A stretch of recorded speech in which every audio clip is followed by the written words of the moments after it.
This is part 2 of Anselm's ontological argument. We're going to look at some criticisms of his first version now. Firstly, if you remember, Anselm argued that what is understood exists in the understanding.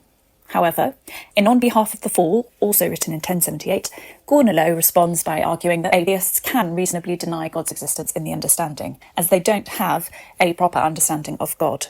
He says, they are little able to conceive of this being, because they have not experienced that reality itself, which is God, nor some other like reality. With no experience of God or anything like God, it would be impossible to properly understand the meaning of the word God. He could not conceive of God at all, except merely according to the word. Gaunilo reminded Anselm that he himself said, there can be nothing else like God. Gaunilo suggested that one could attempt to imagine the signification of the word God, but could not actually come close to imagining the concept of God as he truly is. He therefore rejected the assertion that this supreme nature already is in the understanding. This is seconded in 1485 in the Summa Theologia by Thomas Aquinas, who agreed that theists can also reasonably deny understanding of the concept of God if we are talking about completely understanding God. This is because we are finite mortals who cannot truly grasp God's transcendent nature. Aquinas argues that although we can approach an understanding of God by analogy, God will ultimately always remain unknowable. He says, because we do not know the essence of God, the proposition, God exists, is not self-evident to us, but needs to be demonstrated by things that are more known to us. God's essence is self-evident to him, but not to us, Aquinas argues, since we cannot understand his essence, which is a requirement of self-evidence. The only way to understand God is indirectly through his effects in the world, in other words, empirically. Further, Aquinas also argues that some theists will disagree with Anselm and his definition of God as the greatest conceivable being. He said, perhaps not everyone who hears the name God understands it to signify something than which nothing greater can be thought, seeing that some have believed God to be a body. Anselm had also argued that it's greater to exist in reality than in the understanding only. However, we can think of examples where perhaps this isn't true. Is it better for a murder to be real or just to exist in the understanding? We can argue about what exactly we mean by being greater. Do we mean have more power?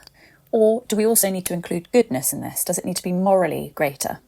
Whilst Anselm's claim that it is greater to exist in reality can be attacked by these counter-examples of evil things, which are morally worse in reality, God lacks any evil. So Anselm's claim that a moral God would be greater in reality would still remain intact. However, Gaunilo argues that if this premise is true, then it undermines Anselm's other claim, that the concept of God in the understanding is identical to the concept of God in reality. The imagined and the real would be significantly different in quality. The real object, he said, is one thing, and the understanding itself is another. Therefore, Anselm fails to consistently distinguish between understanding and reality. Now we turn to look at the validity of the argument. The Aristotelian law of non-contradiction suggests that contradictions are impossible. However, Gaunilo argues, again in behalf of the fool, that even if we could conceive of God in the understanding, it would always be possible for the atheist to doubt God's existence in reality, to conceive of this being when it is spoken of and heard of as not existing. This is because it is possible to have an understanding of all sorts of things without having to believe that they exist. I have in my understanding all manner of unreal objects, he says, having absolutely no existence in themselves, or of whose existence is uncertain. Gaunilo argues that the fact that God's existence is doubted by people demonstrates on its own that God is the sort of concept that can be doubted to exist.